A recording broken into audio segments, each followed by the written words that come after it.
Argentina Netherlands ম্যাচে 18টি হলুদ card দিয়েছেন রেফারি অ্যান্থনিও মাতেও লাহোজ, যা বিশ্বকাপের এক ম্যাচে সর্বোচ্চ। এমন রেকর্ডই বিপদ ডেকে আনল আর্জেন্টিনার জন্য। নিয়ম অনুযায়ী কোয়ার্টার ফাইনাল হওয়ার পর আগের সব কার্ডের হিসাব নিকাশ ধুয়ে মুছে যাবে। মূলত ফাইনালে ওঠা দল যাতে কোনো খেলোয়াড়কে না হারায় সেজন্য ফিফার এমন নিয়ম। তবে সেমিতে কেউ সরাসরি লাল কার্ড বা দুটি হলুদ কার্ড দেখে মাঠ ছাড়লে ফাইনালে তাকে আর পাবে না ওই দল। সাধারণ দুটি হলুদ কার্ডের জন্য পরের ম্যাচে নিষিদ্ধ হতে হয়। ধরুন কোনো খেলোয়াড় যদি গ্রুপ পর্বের শেষ ম্যাচে একটা হলুদ কার্ড আর শেষ 16তে আরেকটা হলুদ কার্ড পায়, তাহলে তিনি কোয়ার্টার খেলতে পারবে না।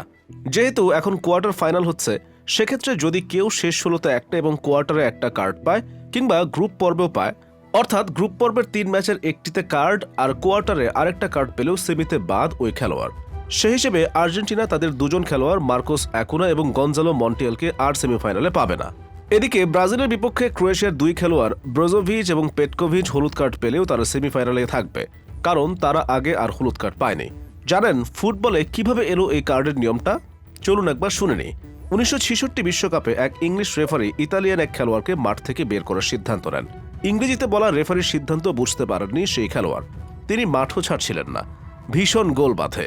পরে সেই রেফারি ভাবছিলেন কোনো খেলোয়াড়কে ফাউলের জন্য সতর্ক করা বা মাঠ থেকে বের করে দেওয়ার জন্য কি সংকেত ব্যবহার করা যায়। এর থেকেই লাল কার্ড হলুদ কার্ড ছাড়া ফুটবলের কথা চিন্তাই করা যায় না। কখনো কখনো তো এই কার্ড খেলার রূপই পাল্টে ফেলে। 2006 সালের বিশ্বকাপের ফাইনাল ম্যাচটির কথাই ধরুন না। ফ্রান্সের অনেকেরই বিশ্বাস জিনেদিন জিদান লাল কার্ড পেয়ে মাঠের বাইরে চলে না গেলে হয়তো ফাইনালের ফলটাই অন্যরকম হতো।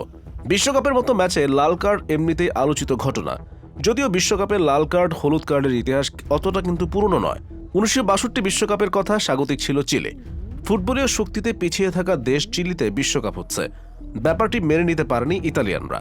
তারই প্রভাব পড়েছিল গ্রুপ পর্বে চিলি ইতালির ম্যাচটিতে। বেশ কিছু ফাউলের ঘটনা ঘটে।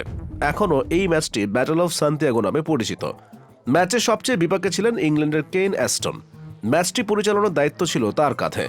মাত্র 12 সেকেন্ডের মাথায় ম্যাচে প্রথম ফাউল। তবে প্রথম ফাউলের মাত্রা ছাড়িয়ে যায় 12 মিনিটের মাথায় গিওর্গি ফেরেনির করা দ্বিতীয় ফাউলটি। রেফারি ফেরেনিকে মাঠ থেকে বের করার সিদ্ধান্ত নেন। ইংরেজিতে বলায় এস্টনের নির্দেশটি ফেরেনি ঠিক বুঝে উঠতে পারেননি। তিনি মাঠও ছাড়ছিলেন না। ভীষণ গোল বাঁধে। পরে পুলিশ এসে জোর করে মাঠ থেকে তাকে বের করে দেন। ঘটনাটি এস্টনকে বেশ ভাবিয়েছিল।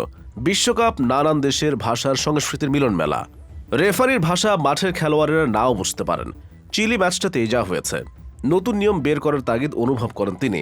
ম্যাচ শেষে বাড়ি ফেরার সময় হঠাৎ ট্রাফিক লাইট দেখে তার মাথায় হলুদ এবং লাল কার্ডের ভাবনাটি চলে আসে। যখন গাড়ি চালাচ্ছিলাম লাল আলো দেখে আমার মাথায় এলো হলুদ মানে শান্ত হও এবং লাল মানে থামো, বের হয়ে যাও। পরে এক সাক্ষাৎকারে বলেছিলেন তিনি, মুখে বুঝিয়ে বলার আর ভাষা বিড়ম্বনার এই ঝামেলা থেকে সহজে মুক্তি দিতে চলে এলো লাল এবং হলুদ কার্ড। তার ভাবনার কথা জানালে ফিফাও রাজি হয়ে যায়। তখন থেকে ফুটবলে চালু হয় কার্ডের ব্যাপারটি, যেটি প্রথম বিশ্বকাপে ব্যবহার করা হয়েছিল 1970 আসরে। ভাগ্যিস সেদিন অ্যাস্টনের চোখে ট্রাফিক লাইট চোখে পড়েছিল।